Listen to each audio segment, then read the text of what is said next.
Hi everybody, this is Beverly, and sometimes the signal isn't very clear. And when we're talking about the signal, sometimes that relates to specifically to how we communicate information, and not just information like directions or instructions, but also communicate meaning within society and between specific sections of society. I could talk at great length about this from my perspective, but I thought it would be a good idea to have a look at a large language model and have a look and see what the large language model um, provides as a reason or an explanation of what is wrong with society today. This isn't a in-depth discussion of how large language models work, though I'm sure we will mention some bits along the way. I'm recording this just before I start counseling clients today. So as I say, it's not scripted. It's just a thought. I haven't actually read through the provided answers yet. I have already asked and got the reply from ChatGPT, which is the model we're using today, just so we're not I was going to say wasting, taking time up waiting for the reply, but I haven't read it yet. And before we begin that, t-shirts, merch. Um, this is a different project, different channel that I'm developing. Games councils play, and the first bit of merch has come through. Sample for me to make sure that it looks good and wears nicely. It is very nice. But anyway, link in the description. I'm going to flip over to this now, and as you can see, I've kind of like made it a little bit easier for you to see, hopefully. And I have prompted. Now, I haven't given much in the realm of like preemptive and preloading, preconditioning, except I do have a standard customization, which is basically saying to use English, don't make rubbish up, and that kind of stuff, and to use a more counselling and psychoeducational, psychological perspective with everything. So that's what we're going to be looking at today. And as you can see, I have put in the question, what is wrong with society today? Now, this one was using the run deep research, think for longer. And that's when it came up with this. And I'll just quickly read it out. And we'll talk as I'm reading it out. Thought for 6 seconds. Now, if we'll click on here, it says the user wants an analysis of what's wrong with society today, asking for open-ended discussion on issues like inequality, mental health, and climate. That's quite a bit of an assumption, really. I'm not saying it's wrong, but all I said is what's wrong with society today, and now it's saying it believes that I'm talking about inequality, mental health, and climate. Okay. I'll focus on crucial topics referencing authoritative sources like UN reports, World Health Organization, mental health data, and British Social Attitude Survey. That one is a good one to use. That is an interesting choice.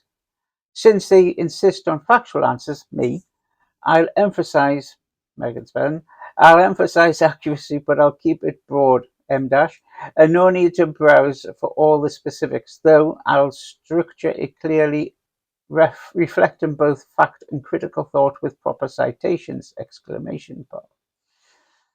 Okay, I'm going to search for UK data specifically. I didn't say that. Focusing on social trust, mental health, and inequality. The Office for National Statistics might have some useful info about inequality, so I'll prioritize, American spelling, that in my search. I'll see if there are any relevant and up-to-date reports I can refer to and provide some context about UK's current challenges related to these issues.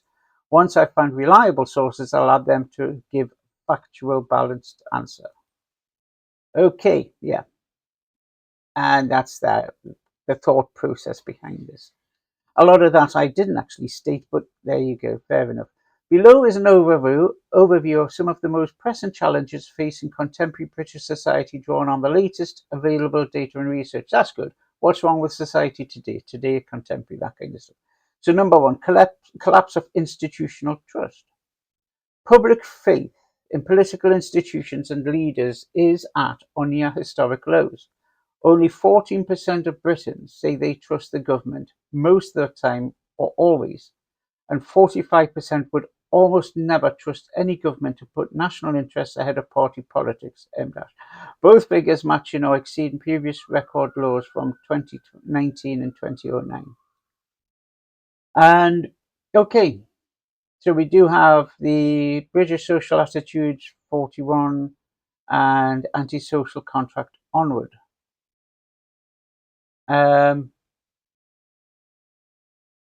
Now, cognitive bias has to be discussed here, really. For only 14% of Britons say they trust the government most of the time. Okay, if you imagine some kind of questionnaire, do you trust the government most of the time? Yes or no? Okay. Do you trust the government? Always trust the government? No. Okay. And this is where it gets a bit confusing for your typical interviewee. Almost never. You could imagine a question be something like, would you say, or would you agree that you almost never trust any government to put national interests ahead of party politics? It's quite a bit of a loaded question. And one of the problems with cognitive bias is most people have a bit of an internal push to agree. Do you like sprouts? Well, apart from that. But a lot of people will try to go, yeah, and then they might say, well, no, actually, I don't. But almost never. When you say almost, it's like as if you mean I'm positive, as in like, would you say that you almost always do, rather than would you say you almost never do? So I'm not too sure exactly what that wording was with the questionnaire, but it's a bit chunky to unpack. And it would be interesting to know exactly what that question was, how that was worded. Because if you ask, would you agree that you almost never trust any government to put national interests ahead of party politics? It's a bit confusing, particularly if your native language may not use the same kind of grammatical structure that we have in the majority of UK-based English, Welsh, Scottish, Irish kind of like languages and that kind of thing. And Welsh also has an interesting structure as well. So and they're used almost never in quotes. So I'm a bit hesitant about that.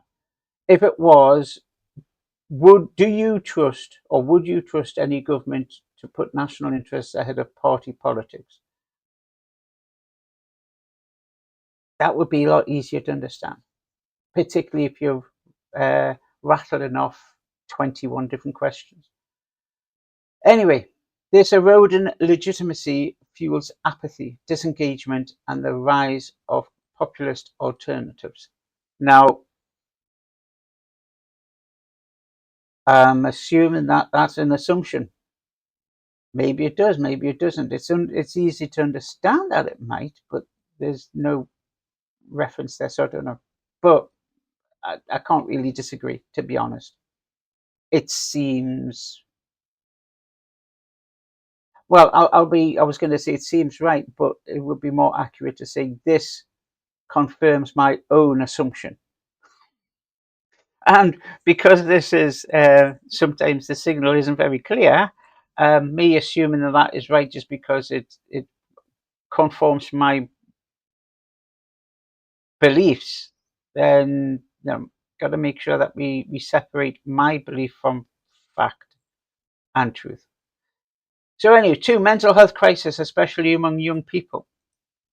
1 in 4 young people in England now suffers from diagnosable mental health condition, and mental health related absences drive many out of work or education.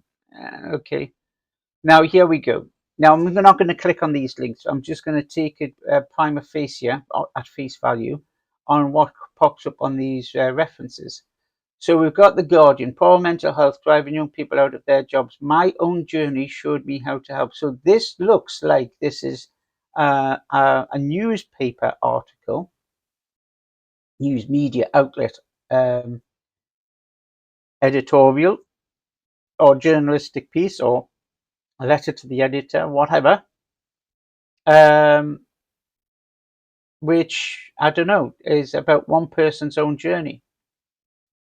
How can that, but it's one person's journey, which has that been generalized to 1 in 4 young people? I don't know. Don't know. Also said in the past, it says here for to our focus on crucial topics referencing authoritative sources like UN reports and World Health Organization health data and British Attitude Survey. Since they insist on factual answers, I'll emphasize accuracy, but I'll keep a broad, no need to browse for all the specifics though, right? So even if you enjoy reading the papers, I think it would be difficult to say that it's an authoritative source, particularly when we're saying my own journey. I'm not saying it's incorrect. I'm just saying that the stipulation was factual, peer-reviewed articles and research. That is not none of it. The Office for National Statistics also reports that 23.5% of adults experience high levels of anxiety in late 2023, up from 20% in 2018, and low life satisfaction has risen from 4.4% to 5.8% over the same 5-year period.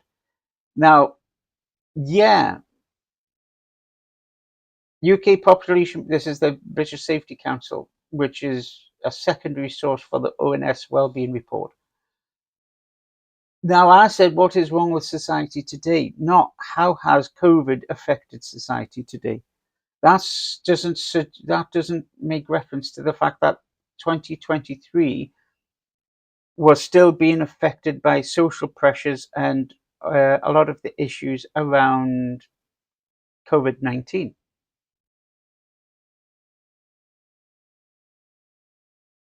3, widening economic inequality. Although headline inflation has eased since 2022 peak, the squeeze on living standards remains severe for many. Real term wages for lower paid workers have lagged behind, pushing more households into hardship and debt. Research shows that those in the most deprived areas were hardest hit by both pandemic-related job losses and long COVID, compounding existing disparities in health and income. And that is the National Centre for Social Research. Okay. Although headline inflation has eased since the 2022 peak. Now, thing that you need to remember as well, and I'm not a financial or an economics expert by any means. However, inflation is always inflating, always making things get more expensive. Even if it's 0.1% inflation, it's still making things more expensive. To make things go back to the prices and go back to the state of the economy that it was before the inflation, we need to go through a process of deflation. And I can't think of any time that we have recently that we've had deflation. And again, I'm not an expert. Please, if you've got a better understanding of economics like this, comment in the video. I'd be most interested. So yes, when you say, well, it's gone up 4%, inflation 4%, that's every, and people say that's every month. And then they say, well, it's gone back, it's gone down to 1%, so it's gone back to the way it was. No, it hasn't. From my limited knowledge, no, it hasn't. It still means everything's more expensive. It hasn't gone back to the prices before. So this kind of thing can cause confusion and misunderstanding. Sometimes this signal isn't very clear. 4, freeing social cohesion and rising loneliness. The percentage of people who believe you can't be too careful with most people has climbed to 63%, widening the gap between who trust and those who distrust others. Committees, Parliament. Okay, whatever that is, that looks as if that's maybe a side room discussion. Somebody's, talking about that kind of stuff, which is fine. It may or may not be actually factually based. It might be opinion, discussion, think tank kind of logic. I'm not saying it's wrong. Meanwhile, average time spent on social activities and outdoor leisure has fallen, exacerbating feelings of isolation, particularly among adults, older adults, and those on low incomes. But, again, British Safety Council is using as a secondary source for ONS. Why don't they not just use the Office of National Statistics directly? Anyway, never mind. So you can't be too careful with most people. That's a very, very, again, compact statement. Would you agree you can't be too careful with most people? In what meaning? Trust in what way? Are we talking about friends, family, people who you buy second cars from, or what? I don't know. So percentage of people who believe you can't be too careful with most people has climbed to 63%. From what? You can't be too careful. The signal isn't very clear on that. You can't be too. That means so many things for different people. Meanwhile, average time spent on social activities and outdoor leisure has fallen. Social activities. What do you mean social activities? Isn't social media a social activity? Good question. Which, if that's classed as a social activity, engaging in social media with people, then surely that would have rose? I don't know. Outdoor leisure. Yeah, okay, social. Maybe it's outdoor social activities and leisure, not social activities and outdoor leisure. I don't know. Exacerbating feelings of isolation, particularly among older adults and those on low incomes. If we are talking about social media, devices, technology, then a lot of older people will very much be struggling with engagement if you have to use an app. This includes basic things like shopping or claiming benefits or other help and support financially and otherwise. Well, you've got to use an app, but I don't know how to use my phone. Or you might have an old phone which no longer has support for that particular app because the app needs the latest version of iOS or Android or whatever to run properly. 5. Climate anxiety and environmental pressures. Growing awareness of climate change, biodiversity loss, and extreme weather events has contributed to a pervasive sense of despair, especially among younger generations, many of whom feel they've inherited a world on fire with little hope of meaningful redress. And that's Reddit. New research shows. Why are you using this secondary source of Reddit? And then you don't actually show what the research is. Just quote the original, the prime source. This eco-anxiety often overlaps with financial stress as green energy transitions and rising costs collide. There's a great deal of in counselling now with eco-counselling and environmental counselling and that kind of, with a big emphasis on how these kinds of almost existential crises and dread are affecting mental and emotional health. Looking at the whole idea of it says the world on fire. How can you get your head around that kind of grand scale thing?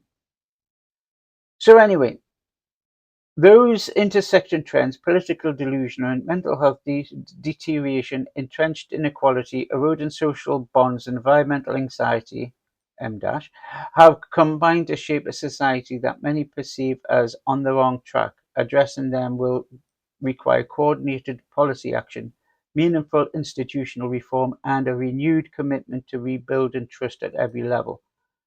And that's the sources for all of them. And there's no source for that. But the question was, what is wrong with society today? And the answers all seem to be more of how is society failing today, not what is wrong. And I don't quite think, even though I did the think for longer, I don't think that ChatGPT has quite gotten it. Now, a quick little explanation of large language models. People call it AI. It is not artificial intelligence. It really isn't. The closest thing that can come to AI when we talk about large language models is the software and that was used to train the model. It's not really artificial intelligence. There's nothing intelligent about this, but there's plenty that's artificial. However, all of this is trained on anything and everything that's been made available on the internet and offline to the training model, and this is what it has has been able to provide just from that question, and it doesn't answer the question at all. There's a lot of fluff in there which makes it suggest that it's going to extreme lengths, and it's like really bringing out really interesting information. And all it's saying is that we have intersecting trends, which is political disillusionment. What kind of disillusionment? What we're talking about. Mental health deterioration. Well, that you can guess at anyway. What's wrong with society? Mental health deterioration. Didn't even have to think about it. Entrenched inequality. What kind? Can you explain? Is it just because people can't buy mobile phones or something? Eroding social bonds. How? Please explain. And environmental anxiety. Now, environmental anxiety is something that the large language model did actually assign to one paragraph, a small paragraph in bullet point 5. So all of this has combined to shape a society that may perceive as on the wrong track. What would be on the right track? We'll compare, contrast, whatever. No, okay, didn't. Addressing them will require coordinated policy action. What would that look like? Meaningful institution reform and renewed commitment to rebuilding trust at every level today. Now I'll put what is wrong with society today. Now, in case you're wondering, there's something weird went wrong there. What is wrong with society today? I got that. And then I asked the same question again, except I used the run deep research. And I come up with, which really ChatGPT should really have done beforehand. So because I was running the deep research this time, could you clarify what aspects of society you'd like me to focus on? For example, are you interested in issues related to politics, mental health, education, economy, social cohesion, technology, or something else? Also, would you like this to focus specifically on the UK or a broader international perspective? Which really they should have asked it should have asked before. And yes, I will use personal pronouns like they, he, she, whatever, just as a shorthand for the language model. So I replied, in general, because I didn't really want to start seriously adding bias into the response. So in general, in the UK and so-called Western civilizations, what is wrong with society today? I may make a documentary style video depending on how deep and reliable your research and spell that conclusions, not conclusions, conclusions are. So, thank you. I'll investigate the major society challenges currently affecting the UK and other Western nations. Okay, nations, fair enough. With a focus on broad systemic issues including political trust, mental health, economic inequality, social fragmentation, and cultural shifts. I'll draw on reliable sources, that would be good, to ensure the insights are well supported and useful for a documentary style production. I'll let you know as soon as my findings are ready. And it did take a while, possibly because of a lot of demand, a lot of people using it. So we shall have a look and see what these reliable sources are. And I do not include social media unless it's specifically a social media perspective. So yeah, 4 minutes. And it took 78 searches, and there we go. We'll not look at all of that. So The Guardian, there we go. Straight away, reliable sources, and the very first one was The Guardian. I'm not criticizing the Guardian. I'm talking about criticizing the use of news, so-called news media. Right. So anyway, the answer, and I'm looking at the time there. That's okay. Political disillusionment and eroding trust. Record low political trust. Public confidence in elected institutions, politicians have collapsed in the UK and Western democracies. In Britain, the latest national surveys show trust in government and MPs is as low now as it has ever been in the last 50 years, if not lower. There's The Guardian. Dissatisfaction with how Britain is governed, 79%, is now higher than any post-war peak. Again, The Guardian. No news media outlet can be considered a totally reliable, factual source of information. The bias there is to sell space, sell advertising, and all that kind of stuff. Not just The Guardian, any news outlet. Similarly, in the US, only about 22% of adults trust the federal government to do the right thing. Pew.org. Pew, pew. And nearly 85% of Americans say elected officials don't care what people like them think. Another one from Pew.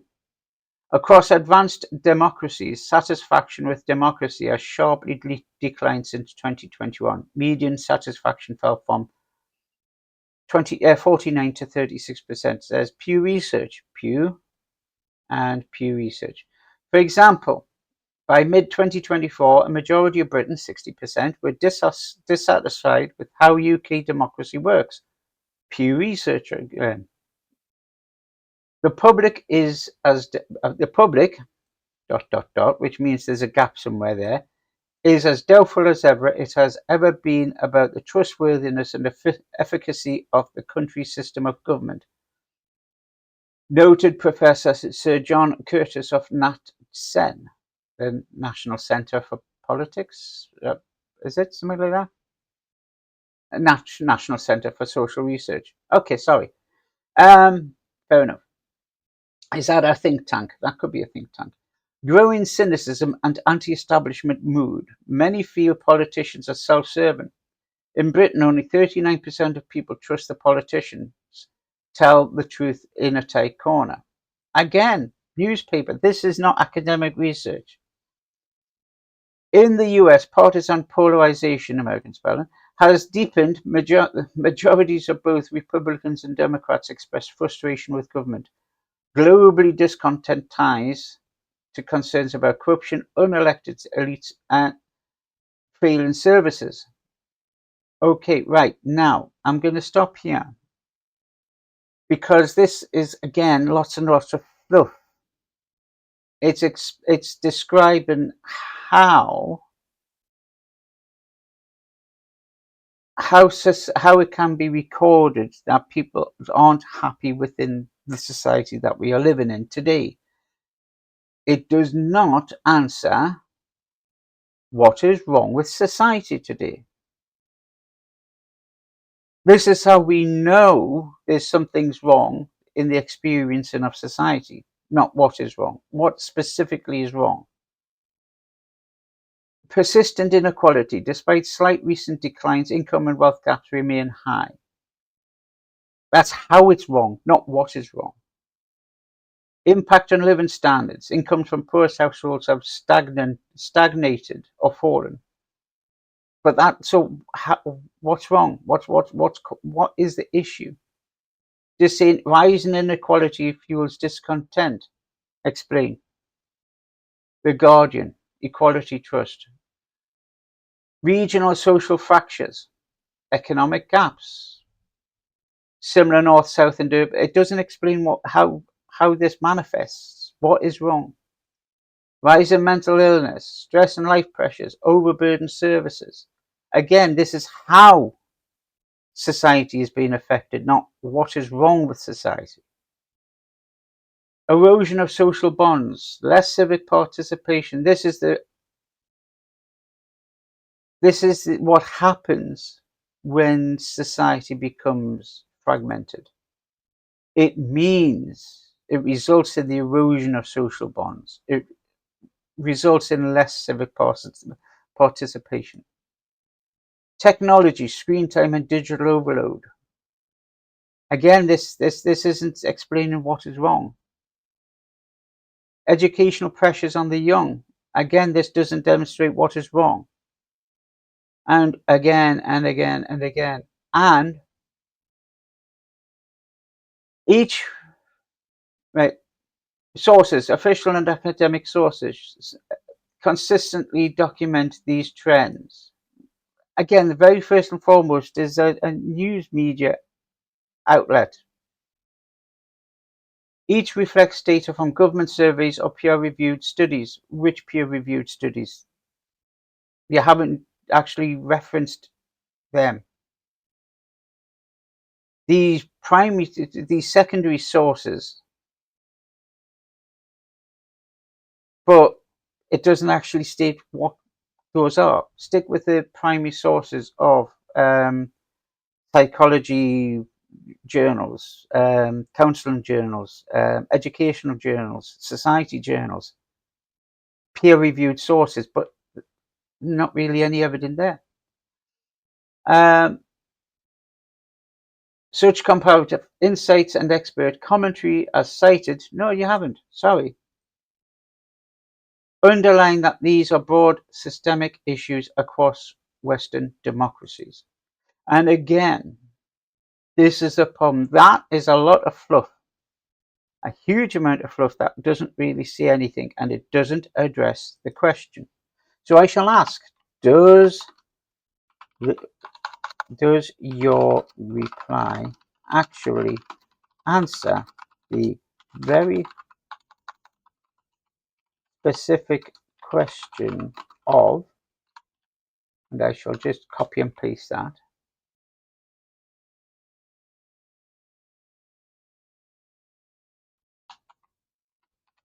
what is wrong with society today? And I'm going to put, just think for longer rather than the deep search. And it's thinking. Yes, in a nutshell, blah, blah, blah. Okay. I would disagree. I believe you have answered questions I did not pose. Dodd did not pose. You stated how we know society has changed.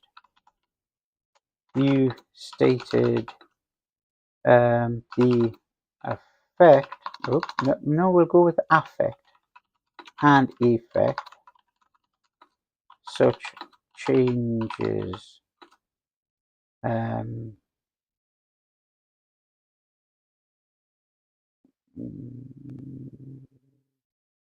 have occurred.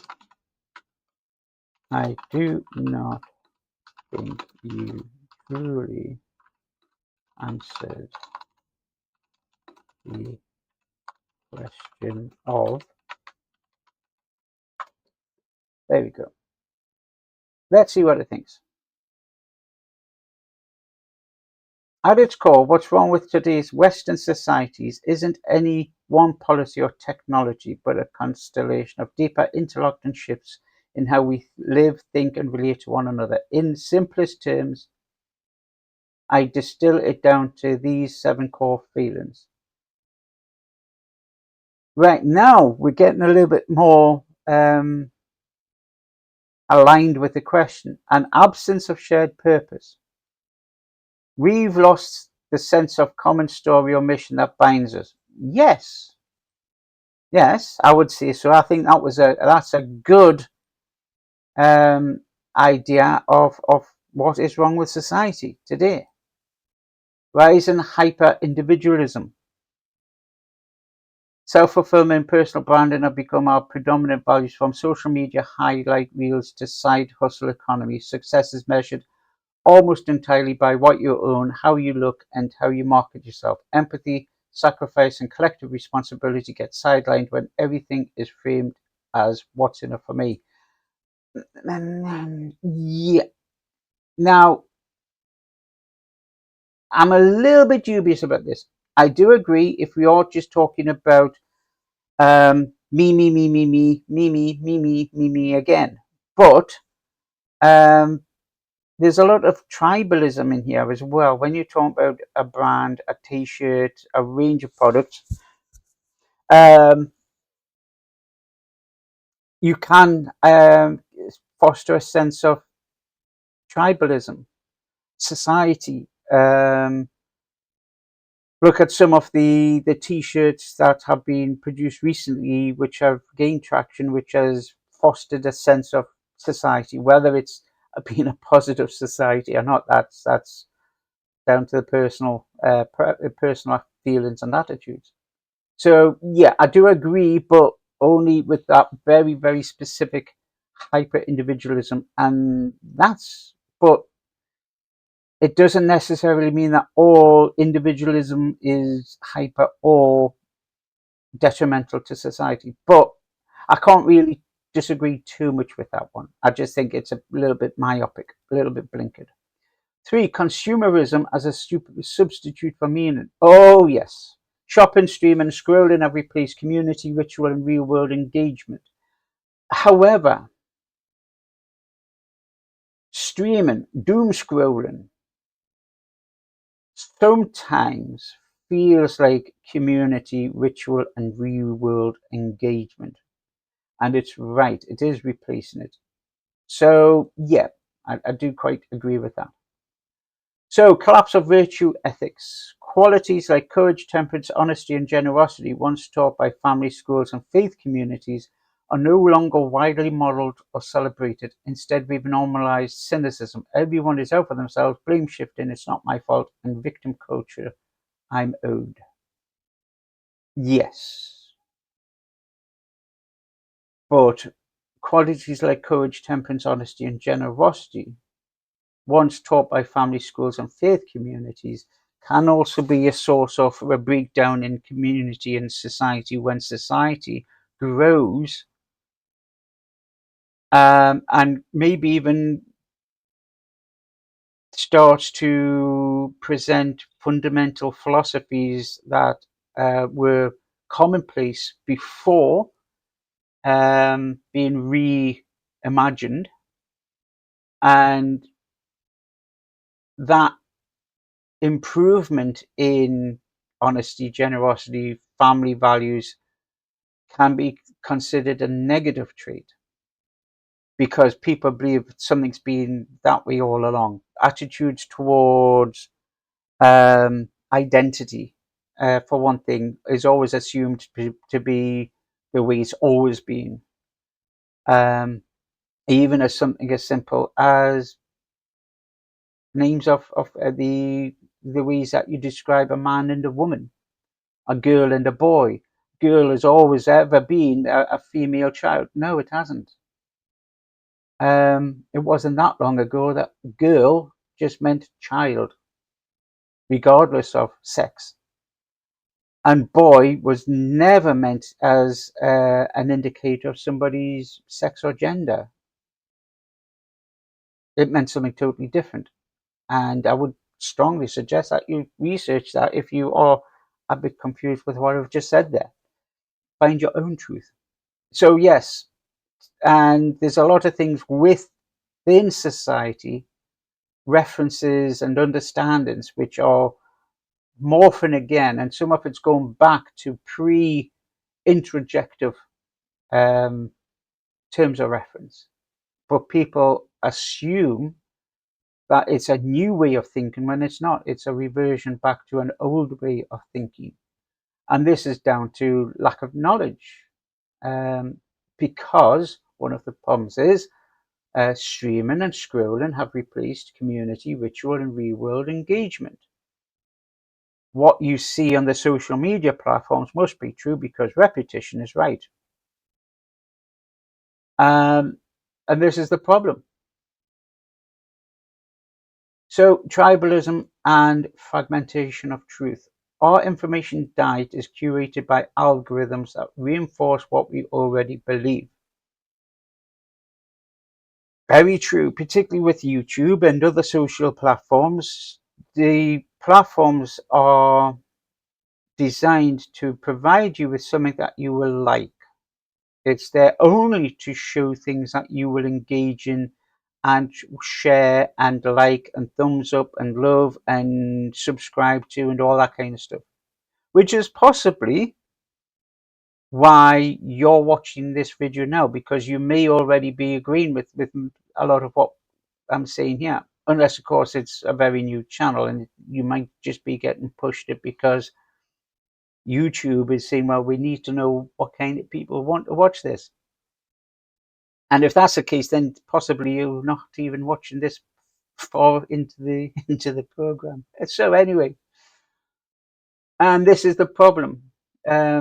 Political echo chambers, culture war skirmishes, and outrage cycles drown out any possibility of shared factual baseline.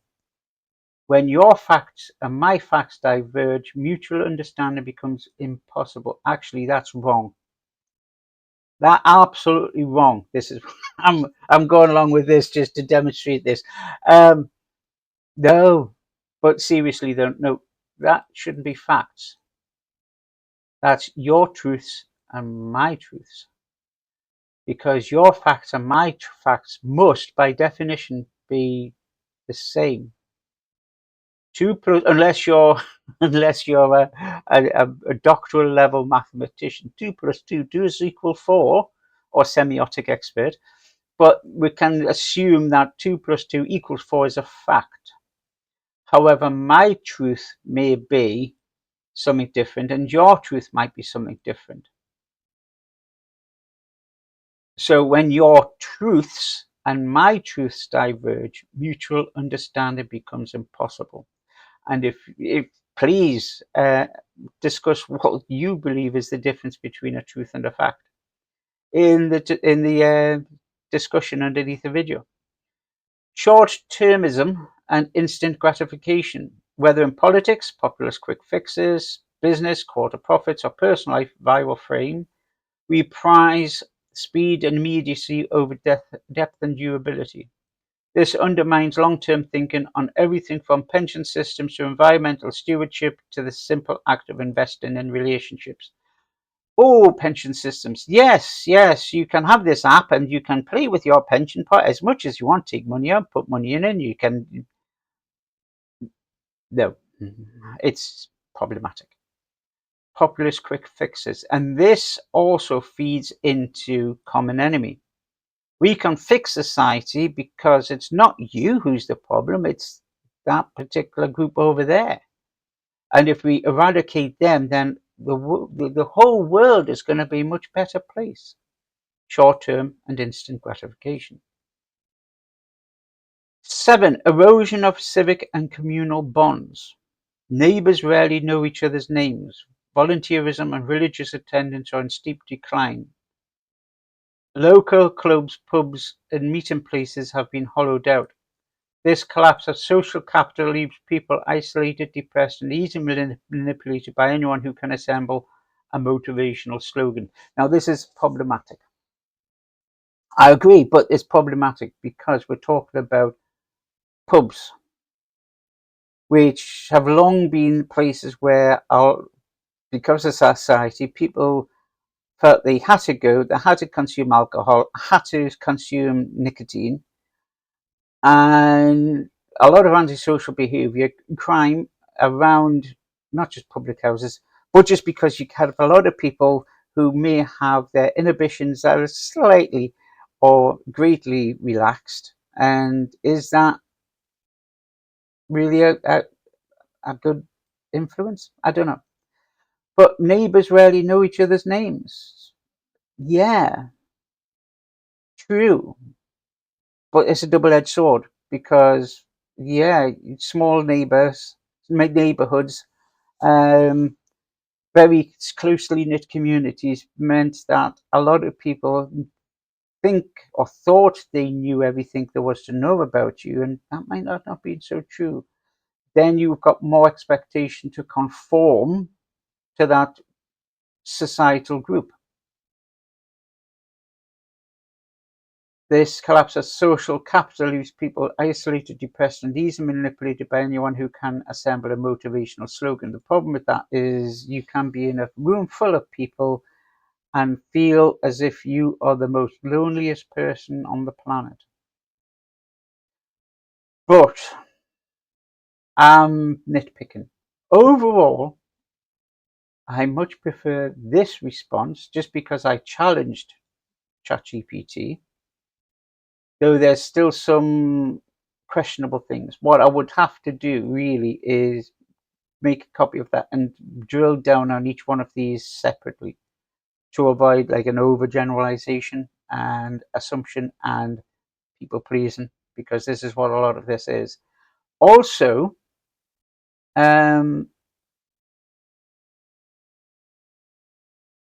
where is the references? We've got no references yet. Taken together, these patterns feed one another without purpose. We turn to self-branding without virtues. Retreat into tribes without shared truth. Tribalism intensifies. And without strong local bonds, we feel alone in our echo chambers, addressing what's wrong, therefore means rebuilding meaning, character, and community from the ground up. No quick policy fixes will suffice. It's easier without purpose. And now, last reply to this, you stated without purpose, but you did not consider in your conclusion the role of determined consumerism, political ambition, and introjected values with the purpose of controlling people's narratives. There we go. And this is still on the thinking. So you're right. Any account of what's wrong has to grapple not just with what's missing, purpose, trust, community, but what's being actively imposed upon us, consumer engineered desires, political spin, and the subtle interiorization of values that serve power. Let me fold these in an eighth overarching failure. So, engineered narratives and consumer political control. Manufactured wants, not needs. Modern consumerism isn't a natural byproduct of markets. It's a concerted project. Advertising giants, yeah, money. Right, okay. Political ambition and story selling. Contemporary politics borrows the playbook of Madison Avenue crafting brand politicians. Yeah, people who are in love with the office more than love the office. They'll stay in power as far as long as possible and gaining all of the privileges beyond that. Introjected values and identity control. Beyond ads or party manifestos, we internalize values that serve corporate and state power, and feedback loop of control. Bringing it all together. It isn't enough to bemoan a lack of shared myths or rise in digital distraction. We must recognise that much of what fills the void or purpose in buying, voting, and self-branding has been deliberately scripted by interests whose survival depends on our compliance. Addressing what's wrong, therefore, means not only rebuilding community and character, but also dismantling these engineered narratives, reclaiming our capacity to choose what we value rather than passively consuming the values others sell us. And there's only 4, but at least there's references. So we do have just enough time for this one. Quality Act. The protected characteristics is a good and easy way to, as a yardstick. Using the protected characteristics in the Equality Act 20. Oops. Equality Act 2010. Give one example from each characteristic and how recent degradation in society has been demonstrated. There we go. And this is just on the normal reason rather than deep search research. So let's see what it says. As I say, the Equality Act, the protected characteristics are very, very useful just to use that in any case when we're talking about generalization within society. To that, make sure that we cover age, gender, sex, pregnancy, disability, civil partnership, marriage, and that kind of stuff. There's also a lot of things it doesn't cover, such as neurodiversity, language and communication styles. Right, 2024 Aging Better survey found that 36 people of age 50 to 69 felt at disadvantage when applying for jobs solely based on their age. This again is not really the answer about what's wrong with society. It is, but it's just an example. I can't really criticize it. I say give us one example, but yeah. Police recorded disability hate crimes rose by, yeah, that's a bit more accurate. Now, we don't mention that being ageist is a hate crime in this particular group, which is a bit strange. Gender reassignment. On the 11th of February 2023, 16-year-old trans girl, you probably know about Brianna in Warrington, transphobia being identified as a motive. Now, trans, LGBTQ, GSRD, whichever way you would like to refer to it, is a very important aspect of society. And there's been a lot been happening recently within those regards. And that also includes marriage and civil partnership. Employment tribunal case, refused to let Esme work night shifts because she was married, which is very strange indeed. Not that she was married, the fact that somebody went, oh, no, you've got to be back, what? You've got to be back home with your spouse. Strange. Pregnancy and maternity. Again, 2023, Employment Tribunal forced her into a lower paid role, barred her from a maternity risk assessments, and excluded her from office events once pregnant. I mean, it's okay to make sure that you're being safe and all that kind of stuff, but it can go a bit too far. Race, black people in England and Wales are over 4 times as likely as white people to be murdered. Religion or belief, but it's not just race. Look in the LGBT groups within society, and it's not the only. And I'm not saying that this makes that less. I'm just saying it's interesting that ChatGPT has provided which specific examples it's provided. It's interesting. And I think it is a reflective of what's stated in social media and in media in general, because that's what ChatGPT and all large language models are trained on, that data. So that just may demonstrate what's happening in society. Religion or belief. In year ended March 24, police recorded religious hate crimes jumped 25%. No, sorry. It starts getting a bit confusing. Jumped 25%.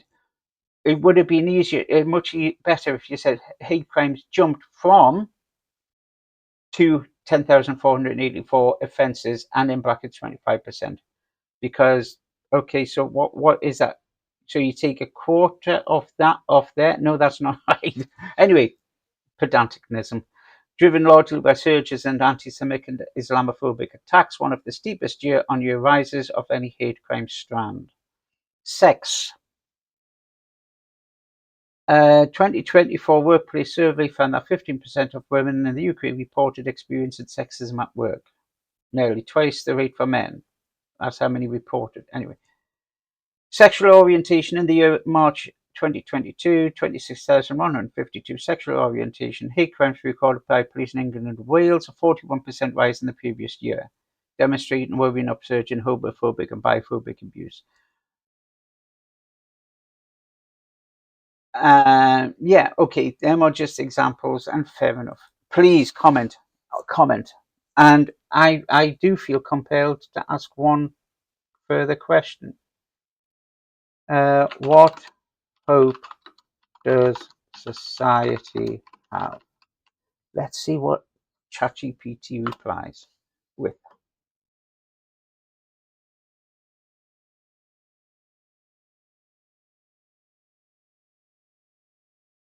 It's going through its right.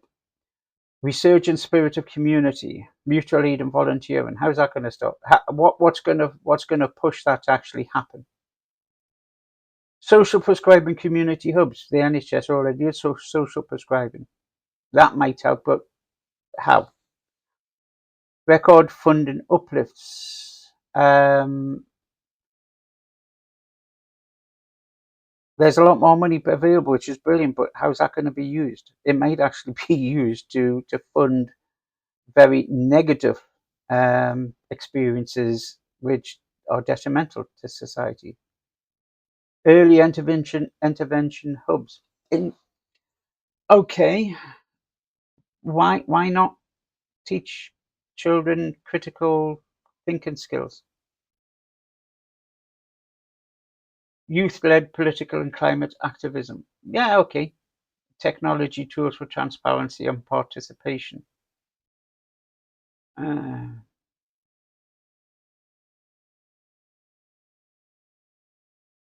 Maybe making sure that there's requirements by law which are not created and sustained by some politician's personal whim or company they own. Cultural shift towards sustainability and purpose. That's fine, right? Okay, right. In sum, while many systemic challenges remain, we see hopeful counter trends. Communities reunite themselves through volunteer mutual aid. Mental health services are finally receiving sustained ring-fence investment. Young people are not abandoning democracy, but reinventing it around shared causes. Digital tools being harnessed for greater transparency and participatory decision-making. Economic models are shifting from extractive to regenerative. Collectively, these movements demonstrate that society can and is finding new sources of meaning and solidarity and agency. Hold on, right. Society, and this is definitely the last one, is reinventing itself already, but in ways that are detrimental to society's individual and collective mental, cognitive, and emotional well-being. Let's see what it says to that. You're absolutely right. Many of the innovations and social shifts touted as progress are in fact compromising our mental, cognitive, emotional health. Below are the 5 key areas: attention economy trap, the gig economy trap, the gig economy and precarious work, virtual communities without real-world roots, surveillance and behavioral engineering, the cult of self-optimization, the vicious cycle. But again, it doesn't explain. And I have to ask again, to sum up very clearly and in a few sentences, what exactly is wrong with society today? Not how it can be measured, what led up to the current state, what actually is wrong with society today. There we go.